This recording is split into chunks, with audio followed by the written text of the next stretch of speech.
영상 내용의 모든 소유권은 본 채널에 있음을 알려드립니다. 만약에 본 내용으로 불편하게 만들면 댓글로 쌀쌀하게 알려주세요. 저희가 잘 읽고 수정하겠습니다. 많이 양보 부탁드리고 감사하겠습니다. 내 아들 강하준의 돌잔치는 내 인생 가장 행복한 날이 되어야 했다. 하지만 그날은 단 하나의 눈빛으로 시작된 악몽의 서막이었다. 한강이 시원하게 내려다 보이는 호텔 연회장은 하객들의 웃음소리와 축하 인사로 가득했다. 완벽했다. 모든 것이. 나는 최고급 정장을 차려입고 세상에서 가장 아름다운 아내 윤서아와 보물 같은 아들 하준이의 곁을 지켰다. 곱게 한복을 차려입은 서아는 눈부셨고 색동저고리를 입은 하준이는 그야말로 천사 같았다. 나는 이 완벽한 그림의 일부라는 사실에 가슴 벅찬 자부심을 느꼈다. 이 행복을 위해 얼마나 노력했던가. 우리는 이 아이를 전부라 여겼고 오늘의 이 순간은 그 모든 노력에 대한 보상처럼 느껴졌다. 하객들이 하나둘씩 도착하고 분위기가 무르익을 무렵이었다. 서아의 친구들 무리 속에서 유독 눈에 띄는 한 남자가 있었다. 훤칠한 키에 세련된 스타일. 30 초반쯤으로 보이는 낯선 남자였다. 나는 그를 본 기억이 없었다. 그런데 서아는 그를 보자마자 얼굴에 화색이 돌며 반갑게 맞았다. 문제는 그 다음이었다. 두 사람의 대화는 다른 친구들과 나눌 때와는 차원이 달랐다. 너무나 자연스러웠고 편안해 보였다. 마치 매일 만나는 연인처럼.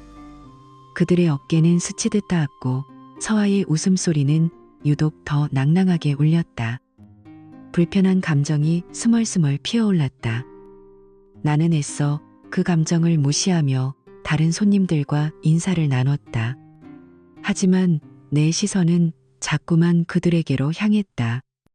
그 낯선 남자의 이름은 최시우라고 했다. 서아가 친구에게 그를 소개하는 말을 얼핏 들었다. 최시우. 낯선 이름이 머릿속을 맴돌았다. 그는 다른 하객들과도 스스럼 없이 어울렸지만 그의 시선은 종종 한 곳에 고정되었다. 바로 내 아들 하준이에게로. 그는 하준이를 보며 미소 지었고 그 미소는 단순한 귀여움에 대한 감탄이 아니었다. 무언가 더 깊고 복잡한 감정이 섞여 있었다. 마치 아주 소중한 것을 확인하는 듯한 눈빛. 나는 그저 기분 탓이려니, 나의 과민 반응이려니 생각하려 애썼다. 돌잡이 시간이 되었다. 모든 하객들이 돌상 주위로 모여들었고 하준이는 망설임 없이 붓을 잡았다. 박수와 환호가 터져나왔고 나 역시 기쁨에 취해 활짝 웃었다. 바로 그 순간이었다. 최시우가 서아의 귓가에 무언가 속삭이는 모습이 내 눈에 들어왔다. 서아는 그의 말에 고개를 끄덕이며 그와 눈을 마주치고는 비밀스러운 미소를 지었다. 심장이 쿵 하고 내려앉는 기분이었다. 가슴 한구석이 이유 없이 답답해졌다. 결정적인 순간은 그가 하준이에게 따로 선물을 건넬 때 찾아왔다. 모두가 보는 앞에서 주는 공식적인 선물이 아니었다.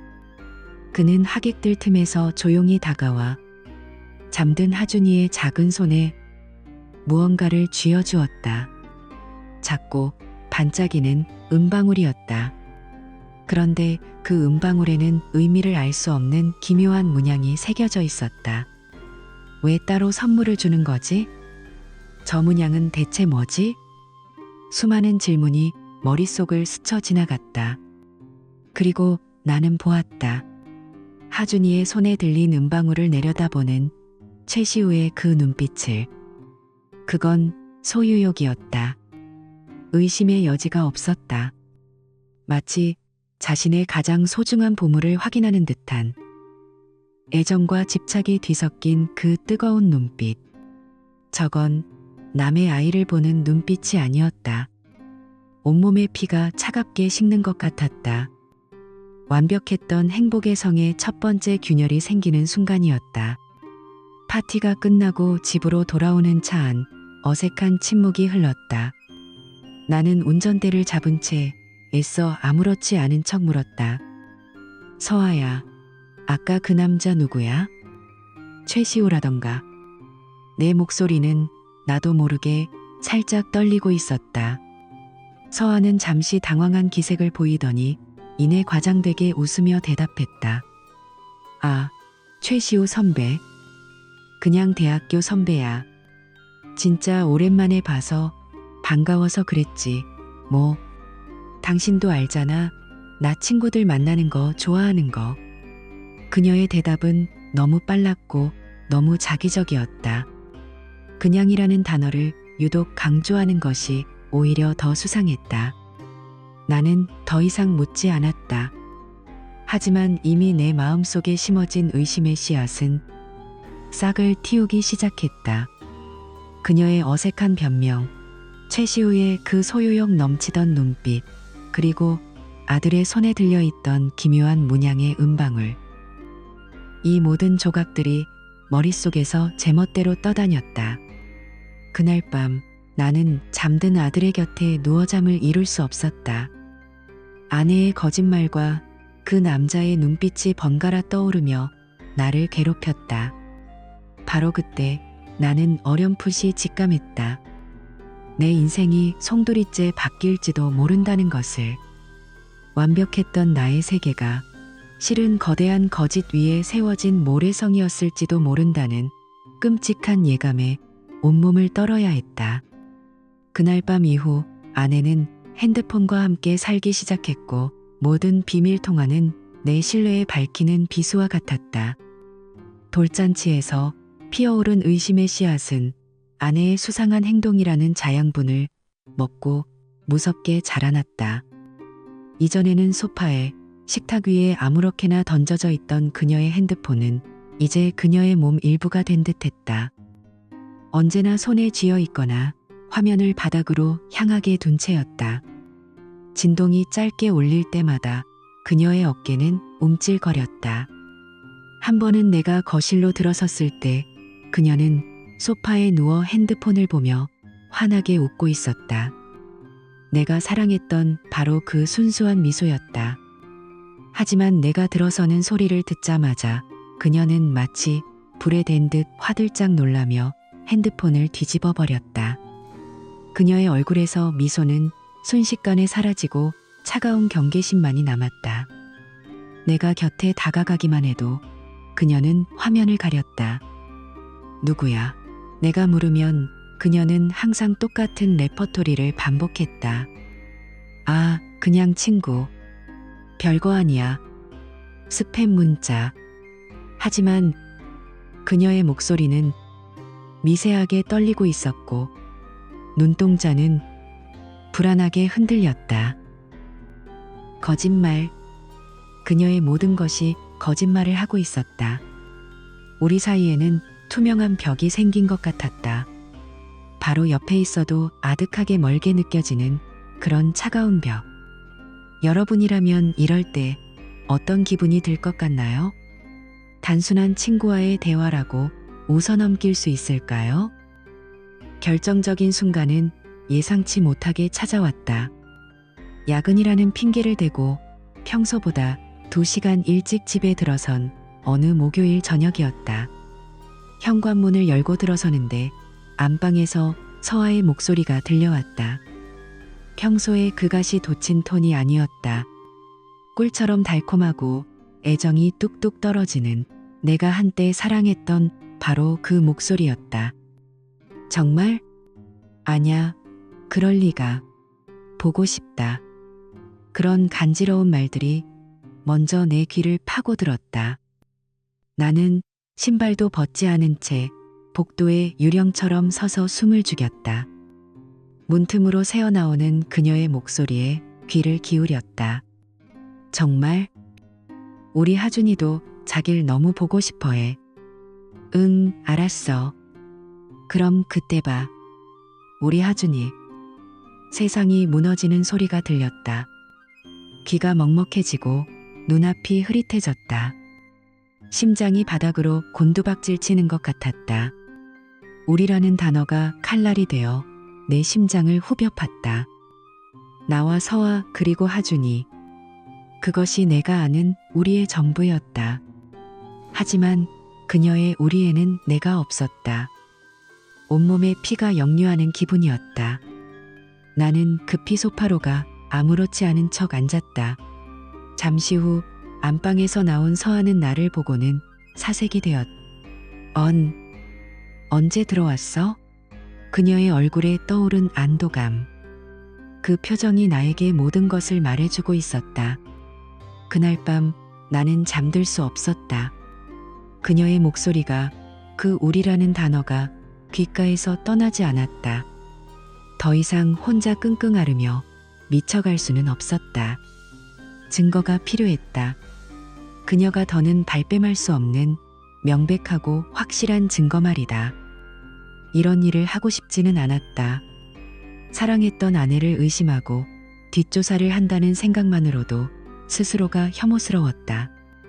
하지만 진실을 외면한 채 이 거짓된 평화를 유지할 수는 없었다. 떨리는 손으로 노트북을 열었다. 검색창에 사설 탐정이라는 네 글자를 입력하는 내 모습이 모니터 화면에 비쳤다. 한심하고 처량했다. 하지만 다른 방법이 없었다. 며칠 후 나는 강남의 한 허름한 건물에 있는 탐정 사무소를 찾았다. 나를 맞이한 것은 40대 후반으로 보이는 날카로운 눈매의 여성이었다. 나는 모든 것을 털어놓았다. 돌잔치 날의 최시우, 기묘한 문양의 음방울, 그리고 아내의 수상한 행동과 비밀 통화까지. 내 목소리는 형편없이 갈라졌지만 그녀는 무표정한 얼굴로 내 이야기를 묵묵히 들었다. 마치 수백 번은 들어본 아주 진부한 이야기라는 듯이. 나는 내 아내의 웃는 얼굴이 담긴 사진을 그녀에게 건네며 죄책감에 시달렸다. 하지만 그녀의 태어남이 역설적으로 나에게 위안을 주었다. 이런 이야기는 죄송하지만 꽤 흔한 편입니다. 그녀는 내 감정이 정리되길 기다렸다가 입을 열었다. 가지고 계신 정보를 모두 주세요. 사소한 것이라도 좋습니다. 나는 서아의 사진과 최시우에 대해 아는 모든 정보를 그녀에게 넘겼다. 그녀의 단골 카페, 친구들과 만나는 시간, 심지어 그녀의 SNS 계정까지. 며칠 뒤 그녀에게서 첫 연락이 왔다. 최시우의 신원은 특정했지만 그녀가 덧붙인 말은 내 의심을 더욱 끔찍한 확신으로 몰고 갔다. 최시우 씨, 과거가 좀 복잡하더군요. 저희 쪽 데이터베이스를 확인해 보니 비슷한 패턴이 여러 건 발견됐습니다. 주로 유부녀들에게 의도적으로 접근하는 패턴을 보입니다. 이번이 처음이 아니라는 뜻이죠. 그녀는 몇 장의 서류를 내밀었다. 이름은 가려져 있었지만 김모 씨, 가정 파탄 후 이혼, 박모 씨, 상간자, 소송, 피소 등의 기록이 적혀 있었다. 이건 단순한 바람이 아니었다. 계획된 사냥이었다. 내 아내는 그저 그런 남자의 먹잇감이 된 것이었다. 분노와 함께 참을 수 없는 모멸감이 치밀어 올랐다. 그리고 운명의 일주일이 지났다. 나는 회사에서 무의미한 보고서의 글자들 위로 시선을 옮기고 있을 뿐 아무것도 머리에 들어오지 않았다. 그때 핸드폰이 진동했다. 탐정이었다. 나는 자리를 박차고 일어나 비상계단으로 향했다. 심장이 미친 듯이 날뛰었다. 떨리는 손으로 통화 버튼을 눌렀다. 수화기 너머로 그녀의 낮고 침착한 목소리가 들려왔다. 강지훈 씨, 첫 번째 결과물이 나왔습니다. 사무실로 오셔야겠습니다. 그녀는 잠시 말을 끊었다. 그 1초의 침묵 속에서 나는 모든 것을 예감했다. 이제 돌아갈 수 있는 다리는 모두 불타버렸다. 그리고 마음 단단히 먹고 오시는 게 좋을 겁니다. 탐정의 사무실. 낡은 테이블 위에 사진들이 흩뿌려졌을 때 내 세상은 무너져 내렸다. 이건 더 이상 의심이 아니었다. 구역질 나는 적나라한 진실이었다. 첫 번째 사진 속에서 아내 윤서아는 최시우와 마주 앉아 환하게 웃고 있었다. 내가 오랫동안 보지 못했던 진심에서 우러나오는 행복한 미소였다. 그녀의 손은 그의 손 위에 자연스럽게 포개져 있었다. 심장이 차갑게 식었다. 다음 사진은 거리에서 두 사람이 손을 잡고 걷는 모습. 마치 세상에 우리 둘뿐이라는 듯 행복에 겨워 보였다. 그리고 주차장에서 그가 그녀를 끌어안고 키스하는 사진. 숨을 쉴 수 없었다. 내 손이 부들부들 떨리는 것을 느꼈다. 사진의 차가운 감촉이 마치 독처럼 피부를 파고드는 것 같았다. 마지막 사진은 그 모든 것을 종결시켰다. 두 사람이 익숙한 듯, 그러나 주위를 살피며 한 모텔 입구로 들어서는 장면이었다. 날짜는 내가 야근으로 밤을 새우던 바로 그날로 선명하게 찍혀 있었다. 탐정은 아무 말 없이 노트북을 내 쪽으로 돌렸다. 영상도 있습니다. 그녀의 목소리는 감정 한 점 없었다. 재생된 영상은 탐정의 차량 블랙박스에 찍힌 것이었다. 사진과 똑같은 장면이 움직이는 영상으로 눈앞에 펼쳐졌다. 웃고 속삭이고 서로를 탐닉하는 두 사람의 모습. 역겨움에 속이 울렁거렸다. 내가 아이를 돌보고 가정을 지키기 위해 일하는 동안 내 아내는 다른 남자와 침대로 향하고 있었다. 슬픔보다 분노가, 분노보다 더러운 배신감과 혐오감이 온몸을 지배했다. 지난 3년간의 결혼 생활, 우리가 함께 웃고 울었던 모든 순간이 한편의 저질 코미디처럼 느껴졌다. 나는 얼마나 어리석었던가. 행복은 유리와 같았다. 한번 깨지면 다시는 원래대로 붙일 수 없었다. 사진들을 멍하니 내려다보는 내 머릿속에 그 모든 배신감보다 더 차갑고 더 끔찍한 질문 하나가 떠올랐다. 그건 너무나도 끔찍해서 감히 입 밖으로 꺼낼 수도 제대로 마주할 수도 없는 질문이었다. 하준이, 내 아들, 내 전부, 정말 내 아들일까? 나는 그 생각을 떨쳐내려 했었다. 아니야, 이건 너무 나간 생각이야. 충격 때문에 내가 미쳐가는 거라고. 하준이가 처음으로 아빠라고 불렀을 때의 감동, 내 손가락을 꽉 쥐던 그 작은 손의 온기를 떠올렸다. 하지만 그 행복한 기억 위로 최시호가 돌잔치에서 하준이를 보던 그 소유욕 넘치던 눈빛이 악몽처럼 겹쳐졌다. 우리 아기라던 그의 문자 메시지가 망령처럼 뇌리를 스쳤다. 그날 밤 나는 유령처럼 집안을 배회했다. 서아는 내가 몸이 안 좋은 줄로만 알고 걱정스러운 표정을 지었다. 여보, 얼굴이 너무 안 좋아. 무슨 일 있어? 그 위선적인 모습에 구역질이 났다. 나는 그녀가 깊이 잠들 때까지 기다렸다. 그리고 조심스럽게 하준이의 방으로 들어갔다. 새근새근 잠든 아이의 모습은 천사 같았다. 이 순수한 아이를 의심하는 내가 악마처럼 느껴졌다. 여기서 멈춰야 해. 하지만 모텔로 들어가던 그들의 모습이 눈앞에 선명하게 떠올랐다. 나는 멈출 수 없었다. 이 지옥 같은 의심을 끝내기 전까지는 한 발짝도 앞으로 나아갈 수 없었다. 나는 조심스럽게 거의 기도하는 심정으로 아이의 베개에서 머리카락 몇 올을 집어 올렸다. 차가운 땀이 등을 타고 흘렀다. 다음 날 나는 유전자 검사센터를 찾아 차갑고 비인간적인 분위기의 그곳에서 나는 기계적으로 신청서를 작성했다. 추정자, 강지훈, 강하준. 내 손으로 직접 내 아들을 의심하는 문서를 작성하는 기분은 참담했다. 내 혈액 샘플과 아들의 머리카락이 담긴 작은 봉투. 이것이 내 운명을 결정할 판결문이었다. 접수 직원은 무감각한 목소리로 2주 후에 결과가 나올 것이라고 말했다. 그 2주일은 지옥 그 자체였다. 나는 매일 연기를 했다. 다정한 남편인 척, 자상한 아빠인 척. 한 번은 서아가 아무것도 모른 채 우리 하준이 크면 당신처럼 멋진 사람이 됐으면 좋겠어라고 말했다. 나는 애써 미소를 지으며 그녀의 말에 동의했지만 속으로는 시커먼 구멍이 뚫리는 것 같았다.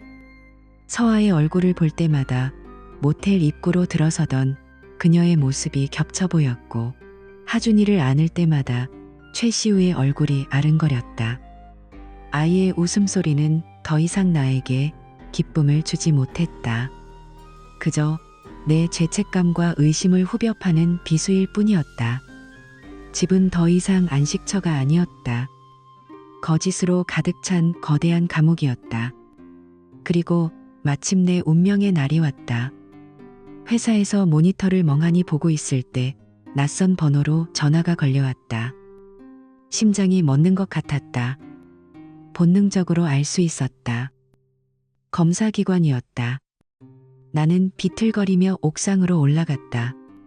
차가운 바람이 뺨을 스쳤지만 아무것도 느껴지지 않았다. 떨리는 손으로 통화 버튼을 눌렀다. 강지훈 씨 맞으신가요? 의뢰하신 친자 확인 검사 결과가 나왔습니다. 침착하고 사무적인 목소리였다. 나는 마른 침을 삼켰다. 검사 결과 부자관계 성립 확률은. 세상의 모든 소리가 사라졌다. 전화기 너머의 목소리가 영원처럼 길게 느껴졌다. 제발, 제발. 0%입니다. 순간 세상이 암전되었다. 손에서 핸드폰이 미끄러져 바닥에 떨어졌다. 나는 허탈한 웃음을 터뜨렸다. 미친 사람처럼 한참을 웃었다. 내 인생 전체가 부정당하는 순간이었다. 바븐즐랭. 그 숫자가 내 머릿속에서 지난 3년간의 모든 기억과 감정을 불태워버렸다. 서아를 처음 만나 설렜던 순간, 결혼을 약속하며 흘렸던 기쁨의 눈물, 하준이가 태어났을 때 느꼈던 벅찬 감동, 모든 것이 한 줌의 재로 변했다. 사랑은 죽었다. 슬픔은 얼어붙었다. 그 거대한 공허함 속에서 차갑고 단단한 무언가가 솟아올랐다. 그것은 순도 100%의 분노였다. 이제 남은 것은 단 하나, 지옥 같은 복수를 위한 전쟁 계획뿐이었다. 0%라는 결과는 내 사랑을 죽였을 뿐만 아니라 지독한 전쟁의 서막을 열었다. 눈물은 나오지 않았다. 옥상에서 내려온 나는 비틀거리지도 않았다. 대신 내 머릿속은 얼음장처럼 차가워졌고 심장은 복수라는 단 하나의 목표를 위해 다시 뛰기 시작했다. 슬픔과 절망은 이제 사치였다. 이제는 전략을 짜야 할 시간이었다. 다음 날 나는 국내 최고의 이혼 전문 변호사가 있다는 강남의 한 로펌을 찾았다.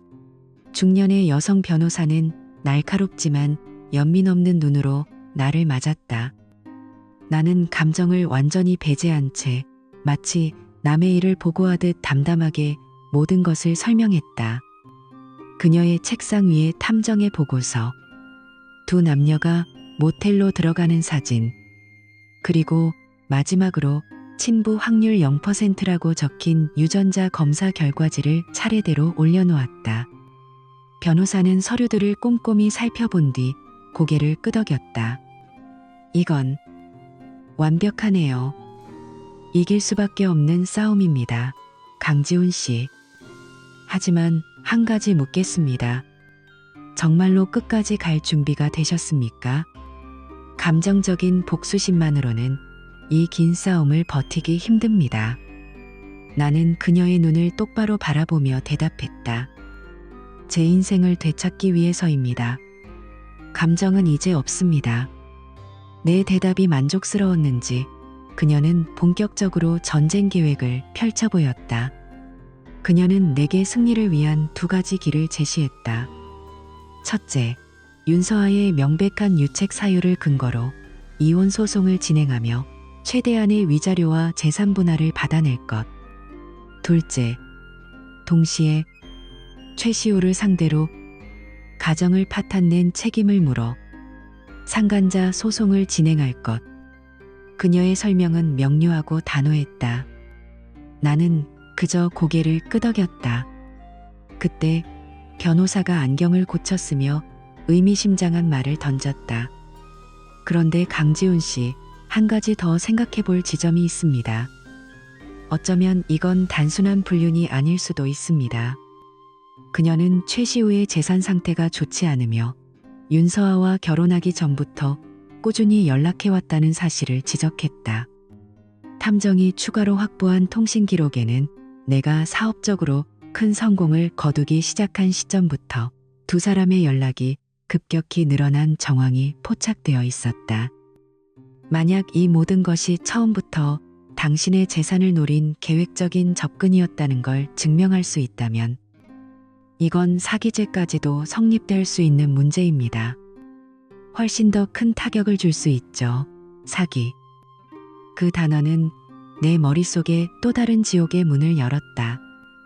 내 결혼 생활이 처음부터 거대한 사기극이었을 수도 있다는 가능성. 분노는 더욱 차갑게 타올랐다. 그날 저녁 나는 처가를 찾았다. 윤서아에게는 회사 동료의 부친상에 가야 한다고 거짓말을 했다. 그녀는 아무 의심 없이 고개를 끄덕였다. 익숙한 아파트, 나를 항상 우리 사위라며 반겨주시던 장인, 장모님. 하지만 오늘 나는 그들의 사위가 아니었다. 나는 그들의 딸이 저지른 죄를 심판하러 온 집행관이었다. 장모님은 나를 보자마자 환하게 웃으며 말씀하셨다. 어이구, 우리 사위. 자네 같은 남자 만난 게 우리 서아 복이고 우리 집안의 복이야. 그 말은 비수가 되어 내 가슴에 밝혔다. 거실에 마주 앉았다. 장모님은 평소처럼 과일을 깎아 내밀며 내 건강을 물으셨다. 나는 대답 대신 가방에서 서류 봉투를 꺼내 테이블 위에 올려놓았다. 그리고 그 안에 사진들을 한 장씩 천천히 테이블 위에 펼쳐놓았다. 웃고 있는 두 사람의 모습, 손을 잡은 모습, 키스하는 모습, 그리고 마지막 모텔로 들어가는 사진. 장인어른의 얼굴에서 미소가 사라졌다. 장모님의 손에 들려있던 과도가 바닥으로 툭 떨어졌다. 거실에는 숨막히는 침묵이 흘렀다. 장모님은 떨리는 손으로 사진을 집어들었다가 비명을 삼키며 입을 막았다. 장인어른은 굳은 얼굴로 아무 말 없이 사진들만 노려보고 계셨다. 그의 턱 근육이 꿈틀거리는 것이 보였다. 나는 그 침묵 위로 마지막 증거를 올려놓았다. 친부 확률 0%. 붉은 펜으로 동그라미까지 쳐진 그 문구를 본 순간 장모님은 와르르 무너져 내렸다. 그녀는 그 자리에서 주저앉아 내 바짓가랑이를 붙잡고 울부짖었다. 지훈아, 이게 대체 무슨... 제발 우리 딸을 용서해다오. 내가 다 잘못했... 내가 대신 빌겠다. 장인어른은 잿빛이 된 얼굴로 서류를 몇 번이고 다시 읽었다. 마치 글자를 제대로 이해할 수 없다는 듯이. 그는 지난 세월을 한순간에 잃어버린 사람처럼 보였다. 한참의 침묵 끝에 그가 마침내 입을 열었다. 갈라진 목소리였다. 자네 말이 전부 사실인가? 나는 말없이 고개를 끄덕였다. 장인어른은 깊은 한숨과 함께 의자에 몸을 기댔다. 내 딸이지만 자네 하고 싶은 대로 하게. 이건 변명의 여지가 없는 일이야. 나는 무릎 꿇고 애원하는 장모님을 차갑게 내려다보았다. 어머님, 용서를 구해야 할 대상은 제가 아닙니다. 내 목소리는 얼음처럼 차가웠다. 나는 자리에서 일어섰다. 저는 오늘부로 이 집안과 모든 인연을 끊겠습니다. 윤서아 씨와 최시호 씨에게는 이혼 및 상간자 소송을 진행할 겁니다. 앞으로는 변호사를 통해 연락 주십시오. 더 이상 그들의 얼굴을 보고 싶지 않았다. 뒤에서 들려오는 통곡 소리를 무시한 채 나는 현관문을 열고 밖으로 나섰다. 차가운 밤 공기가 태부 깊숙이 파고들었다. 이제 마지막 재판이 남았다. 나는 주머니에서 핸드폰을 꺼내 그녀의 이름을 찾았다. 통화 버튼을 눌렀다. 신호음이 몇 번 울린 뒤 평소처럼 명랑한 그녀의 목소리가 들려왔다. 여보, 무슨 일이야? 나는 조금의 흔들림도 없는 지독히도 평온한 목소리로 말했다. 서아야, 나 지금 집으로 가는 길이야. 할 얘기가 있어. 그날 밤 나는 남편으로서 집에 돌아가지 않았다. 나는 검사였다. 그리고 모든 증거는 피고인, 내 아내를 가리키고 있었다. 현관문을 열고 들어서자 평온한 일상의 풍경이 나를 맞았다. 거실에서는 TV 소리가 흘러나왔고 소파에 앉아있던 윤서아는 나를 보며 아무것도 모른다는 듯 해맑게 웃었다. 여보, 왔어? 저녁은? 늦었네. 그 목소리, 그 표정. 소름 끼치는 위선이었다. 나는 대답 없이 그녀를 지나쳤다. 내 침묵이 무언의 신호였을까? 그녀의 목소리가 뒤따라왔다. 왜 그래? 무슨 일 있어? 나는 그녀의 질문에 대답하는 대신 묵묵히 거실 테이블로 걸어가 가방을 내려놓았다. 쿵 하는 소리와 함께 거실의 공기가 무겁게 내려앉는 것 같았다. 서아의 얼굴에서 미소가 서서히 옅어졌다. 나는 가방을 열고 첫 번째 증거물을 꺼냈다. 그리고 그것을 테이블 위로 미끄러뜨렸다. 최시우와 카페에서 다정하게 웃고 있는 사진이 그녀의 바로 앞에 멈춰섰다. 서아의 눈이 동그래졌다. 그녀는 당황한 듯 웃었다. 이게 뭐야? 장난하는 거지? 그녀의 목소리가 살짝 떨렸다. 나는 대답하지 않았다. 대신 두 번째 사진. 두 사람이 손을 잡고 걷는 모습을 그 위에 겹쳐 놓았다. 그녀의 얼굴이 하얗게 질리기 시작했다. 세 번째 사진. 주차장에서의 키스. 그녀는 숨을 헙 하고 들이마셨다. 그녀의 입술이 파르르 떨렸다. 아니야, 이건 오해야. 여보, 내 말 좀 들어봐. 이건. 변명이 시작되려는 찰나 나는 마지막 사진을 꺼내 던지듯 테이블 위에 놓았다.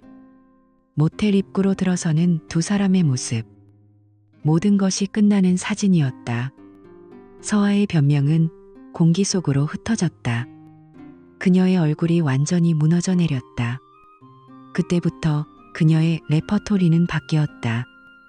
부인과 변명은 처절한 눈물과 애원으로. 지훈 씨, 제발, 내가 정말 잘못했어. 한 번만, 딱 한 번만 실수한 거야. 당신 너무 바빴잖아. 나 외로워서, 그래서 잠시 흔들렸던 거야. 제발 용서해줘. 그녀는 무릎을 꿇고 내게 다가와 손을 잡으려 했다. 나는 불에 댄 듯 그 손을 뿌리쳤다. 그녀의 눈물은 더 이상 나를 움직이지 못했다. 그것은 후회의 눈물이 아닌 발각된 자의 비겁한 악어의 눈물일 뿐이었다. 그녀의 울음소리가 거실을 가득 채웠지만 내게는 그저 의미 없는 소음일 뿐이었다. 그녀의 울음이 절정에 달했을 때 나는 가방에 손을 넣어 마지막 서류를 꺼냈다. 그리고 흐느끼는 그녀의 눈앞 사진 더미 위에 그것을 올려놓았다. 하얀 종이 위에 검고 선명하게 밝힌 글자. 친부 확률 0%. 순간 그녀의 울음소리가 멎었다. 세상의 모든 소리가 사라진 것 같았다. 그녀는 믿을 수 없다는 듯 공포에 질린 눈으로 종이와 내 얼굴을 번갈아 보았다. 이게 뭐야? 그녀가 간신히 뱉어낸 말은 거의 비명에 가까웠다. 나는 드디어 입을 열었. 내 목소리는 사막처럼 건조하고 차가웠다. 끝이라는 뜻이야, 윤서아. 당신과 나, 그리고 우리가 만들었다고 믿었던 모든 것이. 그 한마디에 그녀는 완전히 무너졌다.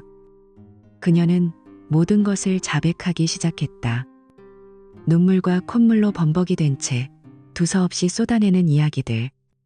사실은 최시우와 결혼 전부터 관계가 있었고 아이가 누구의 아이인지 자기도 확신할 수 없었다는 말. 하지만 나와 결혼했으니 당연히 내 아이일 거라고 그렇게 믿고 싶었다는 뻔뻔한 변명. 정말 몰랐다는, 한순간의 실수였다는 지겨운 거짓말들. 그녀는 아이만큼은 지켜달라고, 하준이는 아무 죄가 없다고 울부짖었다. 나는 차갑게 웃었다. 몰랐다고? 그런데 왜 최시우한테 우리 아기라는 문자를 보냈지? 내가 그것까지 본 건 몰랐나 보네. 그녀의 동공이 세차게 흔들렸다. 모든 것을 알고 있다는 내 말에 그녀는 더 이상 변명할 힘조차 잃어버렸다. 나는 판결을 내리듯 말했다. 난 이미 변호사 선임했고 이혼 소송 준비 끝났어. 당신이 저지른 모든 것에 대한 대가를 치르게 할 거야. 최시우한테는 상간자 소송 걸 거고 당신들 둘 다 이 지옥에서 무사히 빠져나갈 생각은 하지 마. 아, 그리고 내 변호사가 당신들의 관계가 단순한 불륜이 아닐 수도 있다고 하더군. 계획적인 사기극일 가능성. 그것까지 전부 파헤쳐서 당신들이 저지른 짓에 대한 값을 뼛속까지 치르게 할 생각이야. 바로 그때였다. 안방에서 아이의 울음소리가 날카롭게 터져나왔다. 응애, 응애. 마치 이 모든 비극을 아는 것처럼 아이는 서럽게 울었다. 서아는 본능적으로 고개를 돌려 나를 바라보았다. 그녀의 눈빛은 필사적이었다. 제발, 도와달라는 무언의 애원이 담겨 있었다. 그것은 지난 1년간 우리를 부모로 묶어주었던 마지막 연결고리였다. 그것은 우리 부부의 마지막 시험대였다. 나는 그녀의 눈을 똑바로 마주했다. 그리고 내 안에 남은 마지막 미련까지 모두 도려내는 가장 잔인한 말을 뱉었다. 내 아이가 아니잖아. 내 말에 그녀의 눈빛이 절망으로 깨져나갔다. 나는 잠시 말을 멈추었다가 얼음처럼 차가운 목소리로 덧붙였다. 내 아이야. 가서 달래줘. 나는 통곡하는 그녀와 울부짖는 아이를 등지고 침실로 향했다. 더 이상 눈물도 분노도 느껴지지 않았다. 텅 빈 공허함, 그리고 이 지긋지긋한 연극을 끝내야겠다는 차가운 결심만이 남았을 뿐이었다. 다음 날 아침 나는 3년의 결혼 생활을 5개의 상자 안에 담았다. 밤새 울다 지쳐 잠든 서아와 하준이는 아무런 소리도 내지 않았다. 집안은 묘한 정적으로 가득 차 있었다. 나는 유령처럼 조용히 움직이며 내 물건들을 정리하기 시작했다. 옷장의 옷들, 서재의 책들, 내 손때가 묻은 작은 소품들.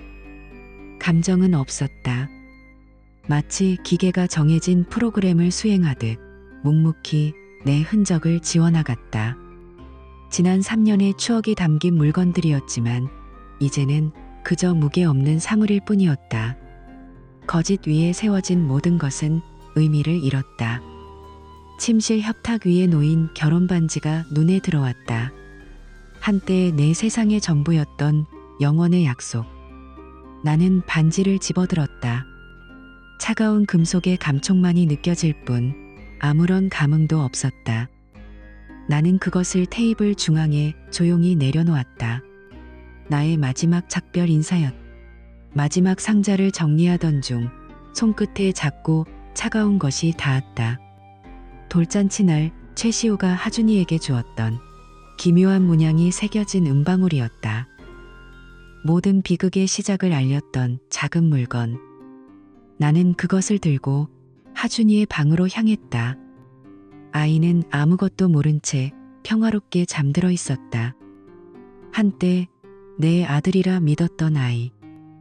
나는 잠시 아이의 얼굴을 내려다보았다. 애증도 연민도 아니었다. 그저 이 모든 거짓의 한가운데에 놓인 작은 생명에 대한 복잡한 심정.